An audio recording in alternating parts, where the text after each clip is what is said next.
제4장 바울의 사도적 자격.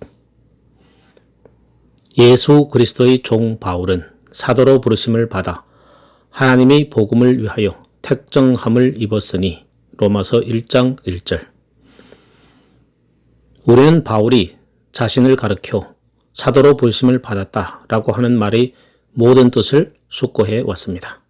물론 확증해야 할 다음 요점은 사도는 주님 자신에 의해서 매우 특별한 사명을 부여받았다는 것입니다. 그 점은 아주 중대한 것입니다. 사도행전 26장에 가보면 그 사명에 대한 고전적인 진술이 있습니다. 말하자면 아그리빠와 베스도 앞에서 신문을 받는 바울은 16절로 18절까지 그 점을 이렇게 나타냅니다. 우리가 여기 로마서에서 바울이 자신에 관해서 말하는 것을 이해하려 할 때 그 구절들은 가장 중요한 대목입니다. 그는 부활하신 주님께서 자기에게 이렇게 말씀하셨다고 말합니다. 일어나 네 발로 서라.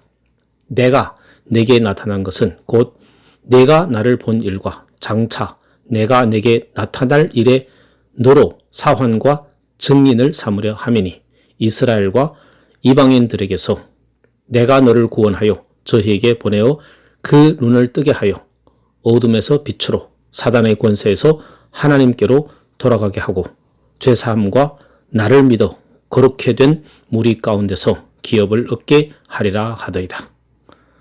바로 여기에 사도의 사명이 주어지게 되어 있습니다.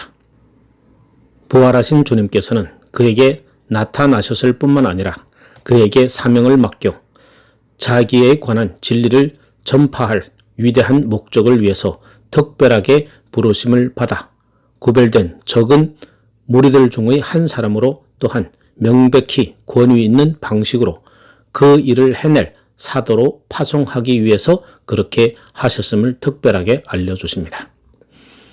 그러나 흥미있는 다른 요점이 있습니다. 우리가 그 점을 쉽게 놓치기도 하고 주의 깊게 눈여겨보지도 않을 수 있는 것입니다. 저는 다시 말씀드리고 싶습니다.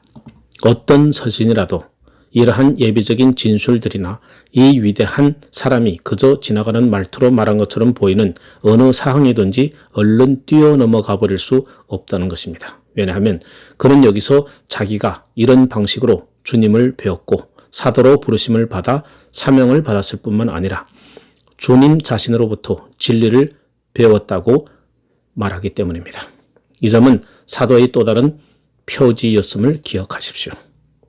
이제 바울은 그 점에 대하여 대단한 관심을 기울이고 있습니다. 갈라디아서 1장 11절과 12절을 들어 제가 말하고 있는 것을 증거하겠습니다. 형제들아, 내가 너희에게 알게 하노니 내가 전한 복음이 사람의 뜻을 따라 된 것이 아니라 이는 내가 사람에게서 받은 것도 아니요 배운 것도 아니요 오직 예수 그리스도의 계시로 말미암은 것이라. 그는 다른 사도들로부터 복음을 배우지 않았습니다. 만일 그렇게 했다면 그는 사도가 되지 못했을 것입니다. 그래서 사도는 그 점을 지적하고 있는 것입니다. 갈라디아서 1장을 계속 읽어 나가면 그 점을 거듭해서 강조하고 있음을 발견하게 될 것입니다. 그러나 내 어머니의 태로부터 나를 택정하시고 은혜로 나를 부르신 이가 그 아들을 이방에 전하기 위하여 그를 내 속에 나타내시기를 기뻐하실 때에 내가 곧 혈육과 의논하지 아니하고 또 나보다 먼저 사도된 자들을 만나려고 예루살렘으로 가지 아니하고 오직 아라비아로 갔다가 다시 다메섹으로 돌아갔노라. 그 후 3년 만에 내가 게바를 신방하려고 예루살렘에 올라가서 저와 함께 15일을 유할세. 그가 베드로를 만나러 간 것은 베드로에게 배우기 위함이 아니었습니다. 베드로의 학생이나 제자가 되기 위한 것이 아니었고 베드로를 통해 진리를 듣고자 함도 아니었습니다. 전혀 아닙니다. 그는 2장 마지막 부분에서 이야기하듯이 동등한 자격을 가지고 베드로에게 갔습니다. 사도는 자기가 전하는 진리는 어떤 인간적인 교사를 통해서 얻은 것이 아니라 주님 자신에 의해서 자기에게 전해진 것이라고 역설합니다. 복음 메시지 또한 그 모든 메시지에 대한 이해도 지상의 육신을 입고 계실 때에 12사도들을 가르치셨던 바로 그 주님에 의해서 직접 그에게 주어졌습니다. 이 점은 정말 참으로 중요합니다. 그것은 바울이 자기가 사도로 부르심을 받았다는 진술의 일부입니다. 제가 이 가르침의 요지를 보다 더 구체적으로 말하고 싶은 것은 그 점을 다른 두 곳에서 말하고 있기 때문입니다. 고린도전서 11장 23절에서 말하고 있음을 발견합니다.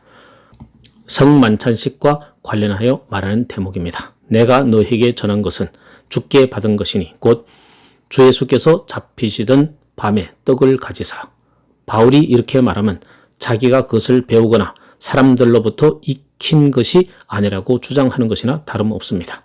다시 고린도전서 15장 3절에서는 같은 요점을 말하고 있습니다. 내가 받은 것은 먼저 너희에게 전하였노니.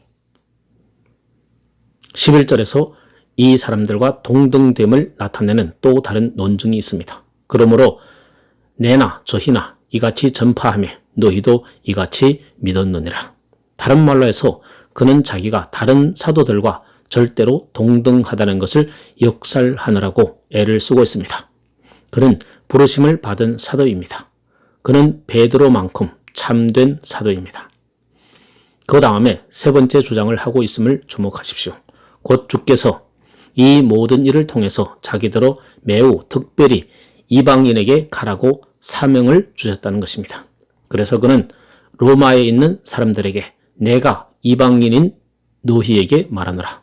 내가 이방인의 사도인 만큼 내 직분을 영광스럽게 여기노니. 11장 13절에 나옵니다. 이방의 사도라는 것이 그의 호칭입니다. 사도행전 26장 18절이 보여주듯이 바울더러 이방인에게 가라고 매우 특별하게 사명을 주신 이는 주님이십니다. 그는 전에는 히브리인 중의 히브리인이었으며 민족주의적인 입장에서 가능한 한 가장 편협한 사람이었는데 지금은 이방인의 사도가 되었다는 사실을 자랑합니다. 그는 그 직분을 크게 영광스럽게 여깁니다.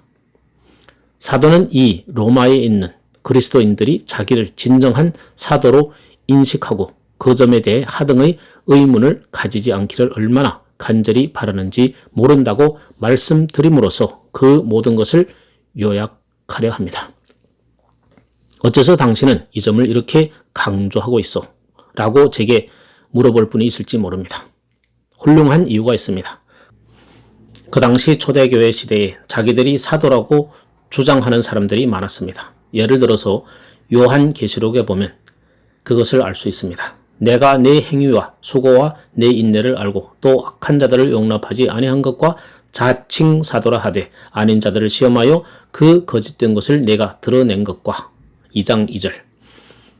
자칭 사도라 하면서 거들먹거리는 사람들이 많았습니다. 그들은 자기들이 사도라고 주장했습니다. 그래서 사도 바울은 자연히 이 문제에 대하여 어떠한 의문도 없어야 한다는데 매우 큰 관심을 기울이게 된 것입니다. 옳은 일이죠.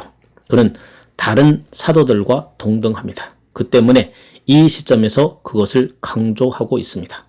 그는 로마에 있는 교회의 성도들이 지금 이 편지가 사도의 온전한 권위를 가지고 쓰여진 편지임을 알기를 바랍니다.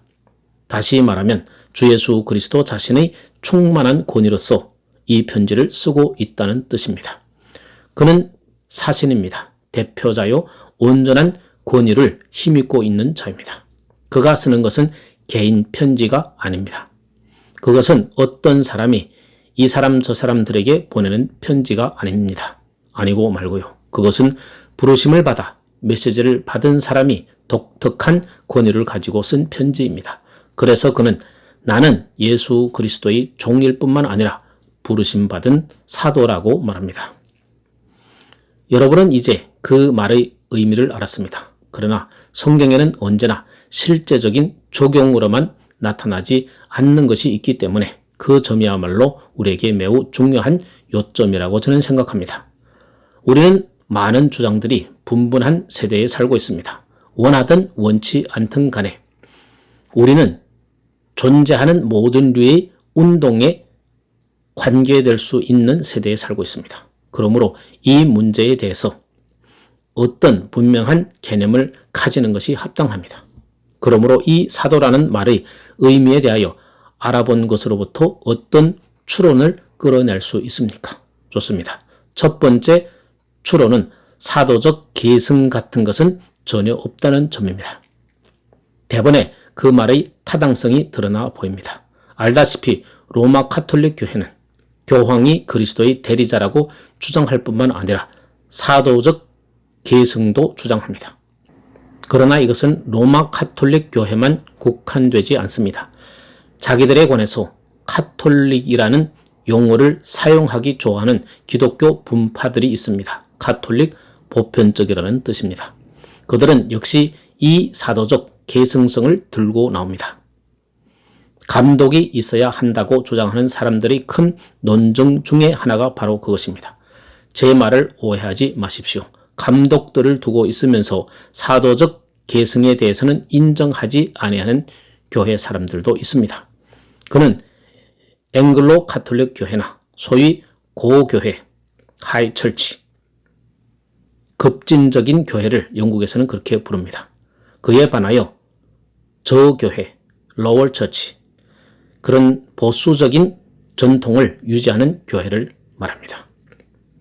고교회라고 불리우는 사람들은 다 한결같이 교회의 복락뿐만 아니라 교회 존재 자체를 위해서도 감독은 교회의 매우 귀중한 진수라고 말하면서 감독 없이는 교회도 없다고 주장합니다. 여러분도 알다시피 17세기에 있어서 이 문제는 대단히 큰 문제였습니다. 그리고 이 20세기에 있어서도 이 문제는 좋게 큰 문제가 될 수 있다고 생각합니다.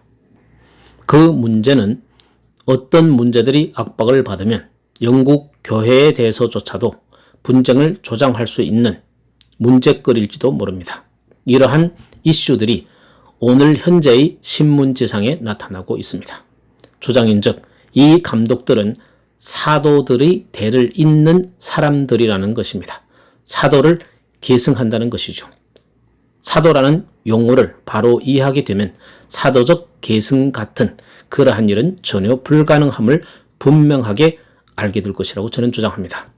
사도의 표지 가운데 진수적인 것은 주 예수 그리스도의 부활하심을 목격했다고 증거할 수 있는 것입니다. 그런데 오늘 현재 살아있는 사람 가운데 누가 그런 사도가 될 수 있겠습니까? 도저히 생각도 할 수 없는 일입니다.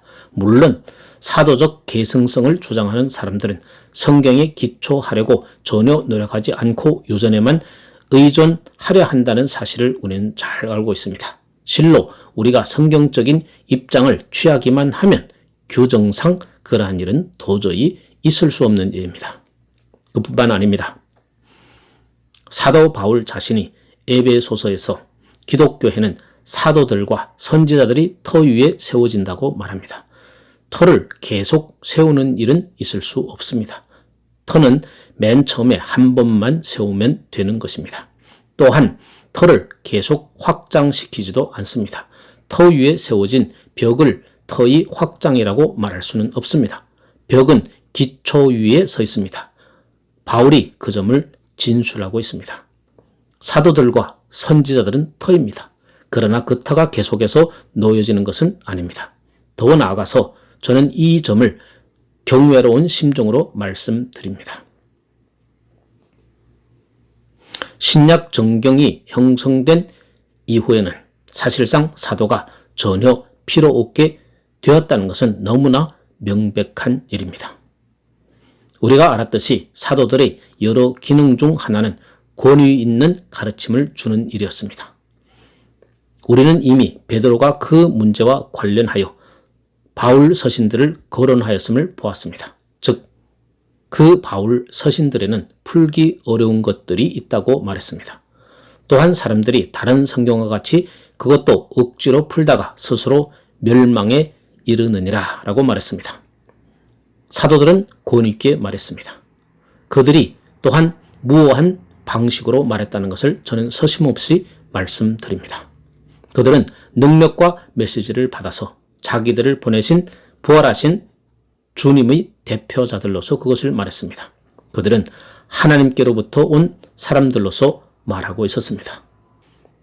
구약의 선지자들이 행한 것과 똑같이 분명하고 영감된 방식으로 말하고 있었습니다. 그러니 신약 성경이 일단 완성된 후에는 권위 있는 가르침을 그 성경에서 가진 셈입니다. 물론 그 이후에는 사도가 더 이상 필요치 않다는 필연적인 규결에 도달합니다. 어떠한 시각에서 보더라도 바로 거기서 하나님의 지혜가 역사하고 있음을 주목하게 됩니다. 정경이 활용되기까지는 사도들과 그들과 직접 함께 있으며 훈련을 받은 사람들이 필요하였습니다. 그러나 일단 권위 있는 정경이 완성된 후에 사도들이 더 이상 필요치 않게 되었습니다. 이 모든 것을 증거하는 또 다른 매우 흥미있는 증거가 있습니다. 그 증거는 좋게 우리 주목을 끌 것입니다. 사도 바울은 자기 서신의 서두에서 얼마나 조심스럽게 말하는지요. 고린도 전서에서는 하나님의 뜻을 따라 그리스도 예수의 사도로 부르심을 입은 바울과 및 형제 소스데네는 이라고 말합니다. 고린도전서 1장 1절. 여러분도 알다시피 소스데네는 한 형제입니다. 누군들 이러한 것들이 그처럼 중요하다고 생각했겠습니까? 그 모든 것을 유심히 바라보기만 하면 사도는 매우 자기 본위적인 사람이라고 말할지는 모릅니다. 나와 소스데네라고 말하고 있으니 말입니다. 어째서 그가 소스데네와 나라고 말하지 않습니까? 예, 그 문제들은 정중한 에티켓의 문제들이 아닙니다. 권위 있게 하나님께로부터 온 사람으로 말하고 있기 때문에 그렇게 표현하고 있는 것입니다. 바울은 자기가 주 예수 그리스도의 사도임을 알았습니다. 소스데네가 훌륭한 사람이었고 성도이기는 하지만 사도는 아니었습니다. 그래서 형제 소스데네라고 말한 것입니다. 그러나 저는 또 다른 신뢰를 여러분에게 보여드리겠습니다. 골로새서 1장 1절에서 이렇게 말합니다. 하나님의 뜻으로 말미암아 그리스도 예수의 사도된 바울과 형제 디모데는 사도 바울이 아주 친애하는 사람이었음이 명백합니다. 그러나 그는 사도가 아니었습니다. 그도 역시 형제입니다. 사도는 사람들을 사도로 만들겠다고 결심할 수도 없습니다. 그래서 그는 디모데는 나의 뒤를 이을 사람이다. 그는 사도가 될 것이다. 수세기에 걸쳐서 그런 식으로 이 사도권이 이어져 나갈 것이다 라고 말하지 않습니다. 절대 그렇지 않습니다. 하나님의 뜻으로 말미암아 그리스도 예수의 사도된 바울과 디모데는 빌립보서 1장 1절과 대조하면 그 점은 더욱 특별히 나타납니다.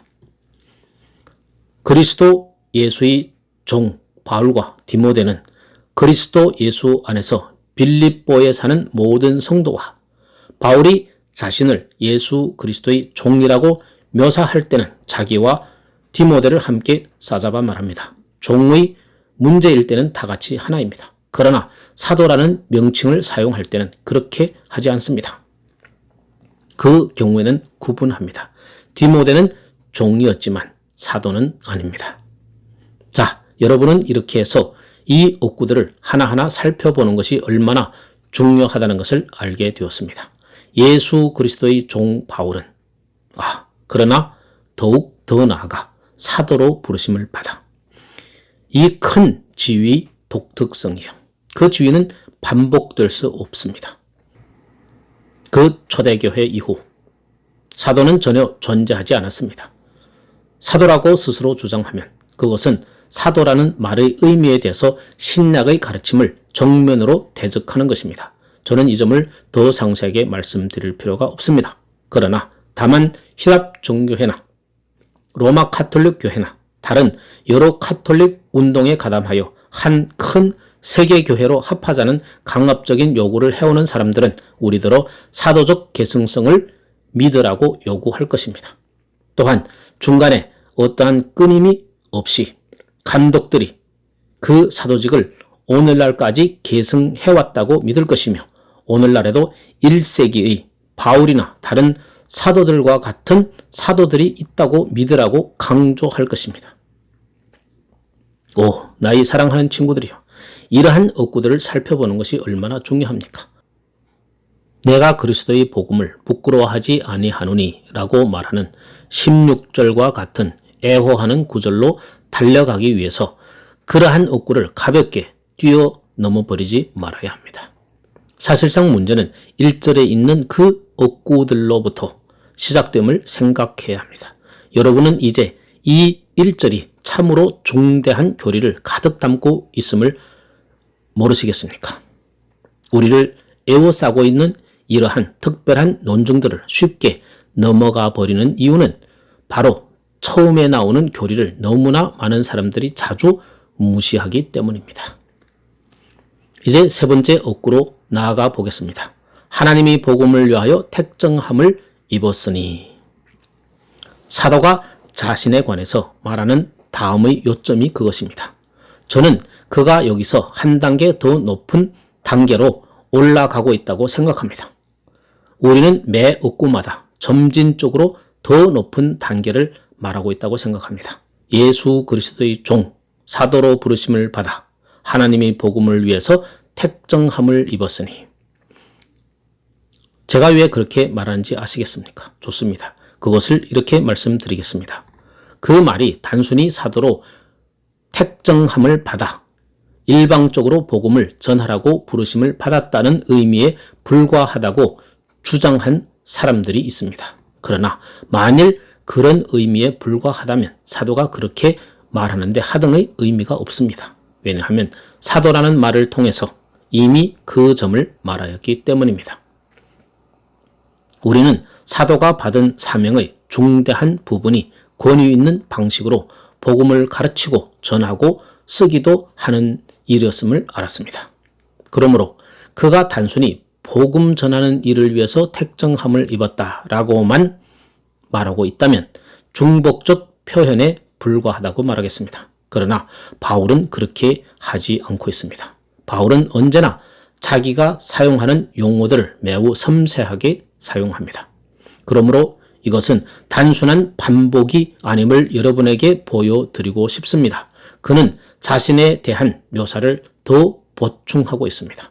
더 높고 영광스러운 수준으로 우리를 끌어가고 있습니다. 그러면 택정함을 받은 이라는 말의 의도는 무엇입니까? 그 말은 구별되었다라는 의미입니다. 선이 그어지고 사람들이 따로 구별됩니다. 그처럼 자기는 하나님이 복음을 위해서 따로 구별되었다고 말합니다. 하나님의 일을 위해서 따로 구별되었다는 것은 정확히 무슨 뜻입니까? 저는 바울이 여기서 말노름을 하고 있다고는 생각하지 않습니다. 회심 전에 그는 어떤 류의 사람이었습니까? 그는 바리새인이었습니다. 히브리어로 바리새인이라는 용어의 의미는 구별된 자, 따로 떨어진 자입니다.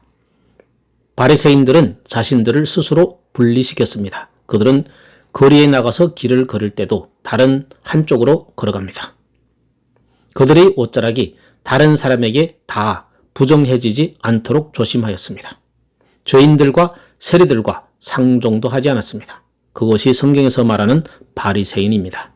그러니 사도가 여기서 다음과 같은 식으로 말하고 있다고 추측하는 것은 그저 상상에 지나지 않습니다. 곧 나는 전에 자신을 바리새인으로 구별시켰다.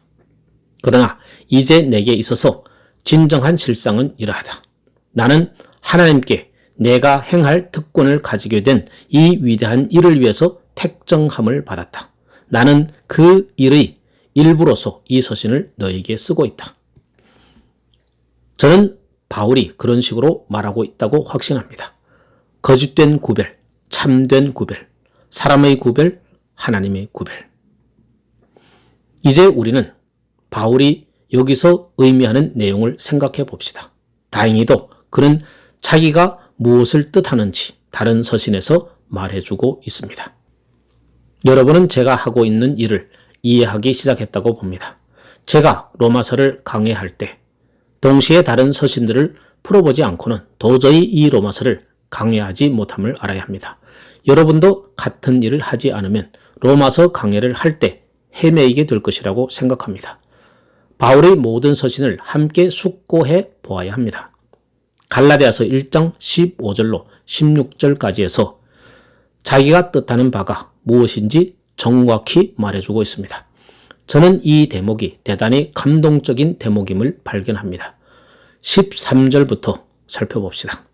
내가 이전에 유대교에 있을 때 행한 일을 너희가 들었거니와 하나님의 교회를 심히 핍박하여 잔해하고 내가 내 동족 중 여러 영갑자보다 유대교를 지나치게 믿어 내 조상의 유전에 대하여 더욱 열심히 있었으나 그런 다음에 그러나 내 어머니 태로부터 나를 택정하시고 은혜로 나를 부르신 이가 그 아들을 이방에 전하기 위하여 그를 내 속에 나타내시기를 기뻐하실 때 내가 곧 혈육과 의논하지 아니하고 바로 그것이 그가 의미하는 바입니다. 하나님이 복음을 위하여 택정함을 받았으니 언제? 그 어머니 태로부터 그가 사도로 부르심을 받기 오래전에 바로 이 임무를 위해서 하나님께 택정함을 받았습니다. 지금 그는 로마에 있는 교회에 편지를 씀으로써 그 임무를 수행하고 있습니다. 예레미야는 예레미야서 서론에서 자신에 관하여 그와 유사한 말을 하고 있음을 기억하시죠. 그는 하나님께서 다음과 같은 방식으로 자기에게 말씀하셨다고 밝히고 있습니다. 내가 너를 복중에 짓기 전에 너를 알았고 내가 태에서 나오기 전에 너를 구별하였고 너를 열방의 선지자로 세웠노라. 하나님께서 예레미야에게 그렇게 말씀하셨던 것입니다. 하나님께서 그 어미의 태중에서 그를 조성하기 전에 그가 모태에서 나오기 전에 그를 아셨고 그를 구별시키셨고 세우셔서 열방의 선지자가 되게 하셨습니다. 물론 이것을 예증하는 다른 신뢰들과 표본들은 많습니다. 여러분도 알다시피 세례 요한의 경우도 그러한 경우입니다. 모태로부터 성령의 충만함을 입은 사람으로 세례 요한을 성경에서 말하고 있습니다. 어떤 의미에서 모세나 삼손이나 다른 많은 사람들의 경우도 마찬가지입니다. 바울은 그 점을 여기서 말하고 있습니다. 그러니 바울은 한 단계 더 높은 단계를 말하고 있는 것입니다. 그는 예수 그리스도의 종입니다. 그렇습니다. 다른 모든 그리스도인들과 말입니다. 디모데나 소스데네나 다 예수 그리스도의 종들입니다. 우리도 다 그러합니다. 그렇습니다. 그러나 그는 부르심을 받은 사도입니다. 사도 바울은 거기에서만 머물지 않고 한 단계 더 나아갑니다. 너희가 내 권위의 넓이를 진정으로 알고 싶다면 나는 지금 내가 하고 있는 이 일을 위해서 모태로부터 택정함을 받았다. 바울은 사도로 부르심을 받았을 뿐만 아니라 낳기 전에 복음 전도자로 하나님의 미리 정하심을 받은 사람입니다. 우리는 이 위대한 서신에서 이 문제를 여러 번 만나게 될 것입니다. 그러므로 처음부터 그것에 대하여 무엇인가 아는 것이 중요합니다. 사도는 언제나 이러한 일들에 대해서 말하고 있습니다. 이 구별됨, 택정함, 이 하나님의 행동에 대해서 자주 말합니다. 9장에서도 말하고 있습니다. 야곱은 사랑하고 에서는 미워했다. 언제요? 그들이 태어나기 전에. 그들이 어미 태에 있을 때부터 하나님께 그렇게 구별되었습니다. 그 자식들이 아직 나지도 아니할 때 그들이 이 세상에 나와서 어떠한 일을 행하기도 전에 그러하였습니다. 하나님께서 그들에 관하여 그렇게 말씀하십니다. 모태에 있을 때 그가 낳기 전에 그는 하나님의 복음을 위하여 택정함을 구별함을 입었습니다. 어째서 사도행전이 우리에게 대답해 줍니다. 즉 예로부터 그것을 알게 하시는 주의 말씀이라. 창세로부터 그의 모든 일이 하나님께 알려온 바 된다. 이제 우리는 여기서 하나님의 주권에 대한 위대하고 영광스럽고 힘있는 교리를 대면하게 됩니다. 사도 바울의 소명은 한참 생각하다가 된 일이 아닙니다. 우연한 사건들과 환경들이 그것을 발생시키지도 않았습니다. 그것은 하나님의 영원한 목적과 미리 아심과 경륜의 중요한 부분이었습니다. 사도가 바로 그 점을 말하고 있습니다.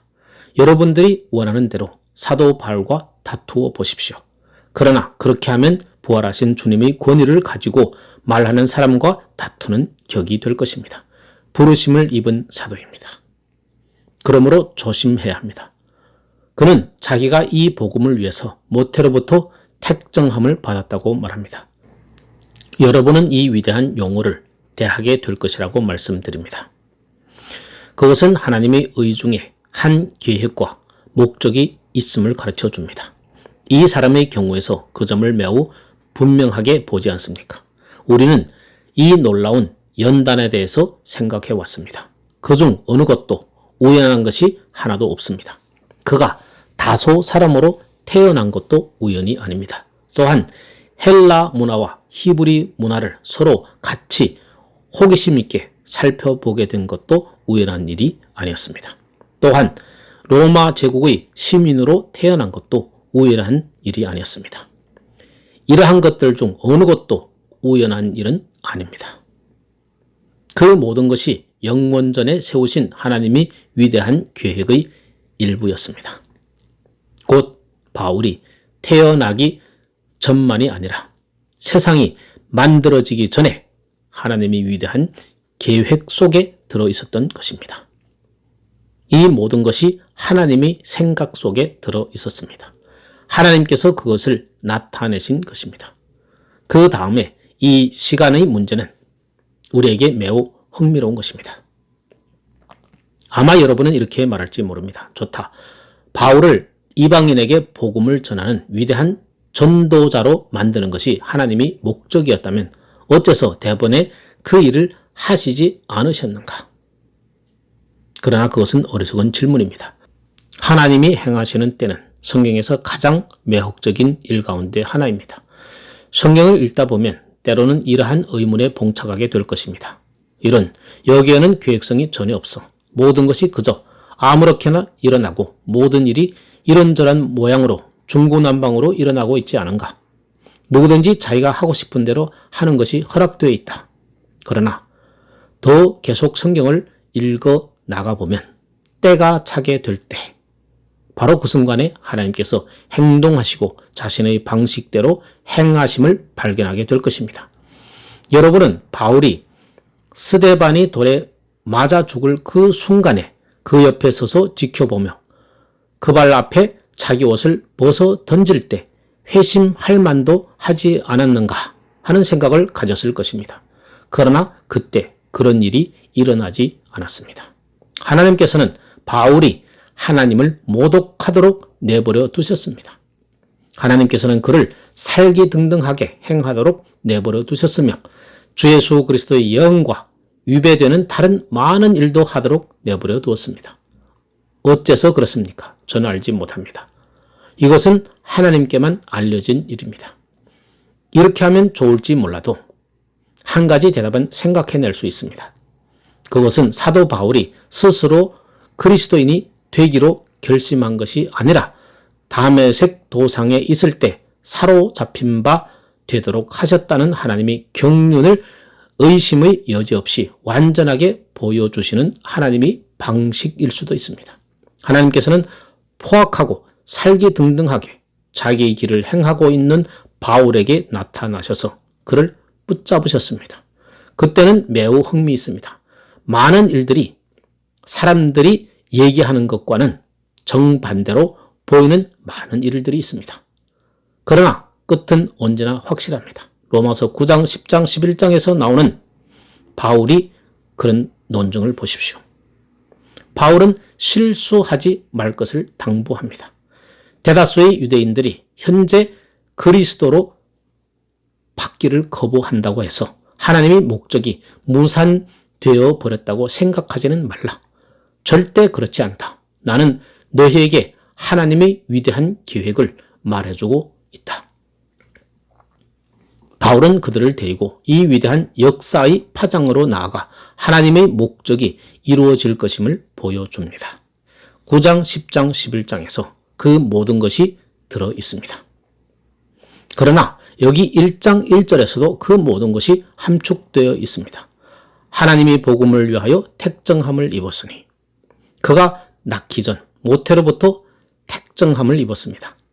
하나님께서 바로 이 복음의 일을 위해서 그를 구별시킨 것은 바로 그 모태에서였습니다. 모든 것이 모순되어 보이고 반대되어 보이는 그런데도 불구하고 그 목적은 여지없이 이루어집니다. 끝으로 저는 이렇게 말하고 싶습니다. 바로 이것이 여러분과 제 구원에도 해당됨을 바울이 가르치고 있다는 것입니다. 그처럼 영광스러우면서도 그처럼 우리를 겸비케 하는 것이 없다고 저는 생각합니다. 사도 바울에 따르면 나의 구원이 결정된 것은 창세 이전입니다. 바울의 서신들을 읽어보십시오. 바울은 그렇게 가르치고 있습니다. 창세 전에 우리의 이름들이 어린 양의 생명책에 써 있었습니다. 그것이 놀랍지 않습니까? 하나님께서는 바울이 태어나기 전에 이 특별한 사역을 위해서 바울을 구별시키셨습니다. 그렇다고 해서 그것이 우리 모든 사람에게 필연적으로 해당되는 것은 아닙니다. 물론 제 경우에는 그것이 해당됨을 갈수록 믿게 됩니다. 저는 바로 이 순간 이 강단에 서서 말씀을 외치고 있는 것이 그와 똑같은 이유 때문이라고 제 자신을 위해서 결론 짓지 않을 수 없습니다. 기독교 목회자가 되겠다고 결심했느라고 말씀드릴 수 없습니다. 제가 기독교 목회자가 되기로 한 것은 하나님의 손, 강권적이고 강압적인 무엇인가를 느꼈기 때문이며 이렇게 말하면 여러분이 좋아할지는 모르지만 한 사람이 하나님께서 자기를 위해 의도한 운명을 이행해 나가고 있다는 의식 때문에 이렇게 기독교 목회자가 된 것입니다. 그러나 여러분이 소명에 대해서 어떻게 믿든지 간에 성경은 우리 모두 각자에 대해서 그 점을 명백하고 분명하게 가르칩니다. 나의 친구들이요, 이보다 더 놀랍고 엄청난 것이 있습니까? 전능하시고 영원하신 하나님께서 창세전에 여러분을 아시되 개인적으로 아셨다는 것, 그야말로 참으로 놀라운 일입니다. 하나님께서 그처럼 위대하시고 높으시고 영존하시고 영원하신데도 불구하고 그는 우리를 하나하나 아십니다. 그것은 큰 신비가 아닐 수 없습니다. 그것은 우리의 이해를 초월합니다. 놀랍고 기이한 일입니다. 영광스러운 하나님께서 우리를 내려다 보시며 하나하나 아신다고 하는 것을 생각해 보십시오. 제가 이해하기로는 바로 그것이야말로 성경이 성결과 성화를 전하는 방식입니다. 이 모든 것을 비추어 볼 때 하나님의 눈이 우리를 향하고 있으며 하나님께서 친밀한 방식으로 우리를 아시고 특별한 방식으로 우리에게 관심을 기울이고 있다는 사실을 인식하기만 하면 어쨌든 그것은 나로 하여금 사도 베드로의 말을 사용하도록 효력을 발생합니다. 너희가 어떠한 사람이 되어야 마땅하뇨? 거룩한 행실과 경건함으로 하나님의 날이 임하기를 바라보고 간절히 사모하라. 아멘. 베드로후서 3장 11절에서 12절.